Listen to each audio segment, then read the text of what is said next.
Doho ma Kajiado chako chenro mar tiyo gi yore mag winjruok e tieko moko kuom buche manitie nyim doho. Chenrono dhi konyo e duoko chien kwan mamalo mag buche manitiere kendo duoko chien kinde ma itiko kod buche go e doho. Jang'ad bura e doho mag lope mag Gisheru orwako chenrono kowacho ni ma koro dhi konyo joma buchegi osekawo higni buora e doho makono. Chenro mag keto twak kendo winjruok orwake chike e kare mar 48 kaka achiel kuom yore mag yalo buche. Dohono ne ochuog dwe mar Ang'wen e higa mar 2016. Resolution mechanism.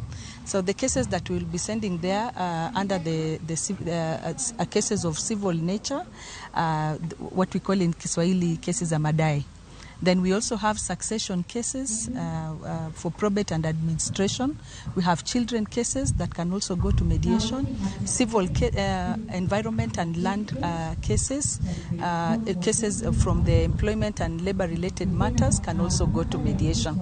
The cases that will not go to mediation are those cases that where even if they are civil cases and there are issues to do with child abuse, domestic violence, sexual violence. So the dreamers of Kenya Constitution said we must not, justice will not be delayed, and in that connection they said in addition to the courts we must have mediation, we must have arbitration, we must have AJS as a way of deciding cases so that cases are decided expeditiously and justice is not delayed, and that disputes are resolved so that our economy can grow. Sometimes it is land cases and other cases tie up the economy, and the only way to ensure that cases are dealt with quickly is through alternative methods.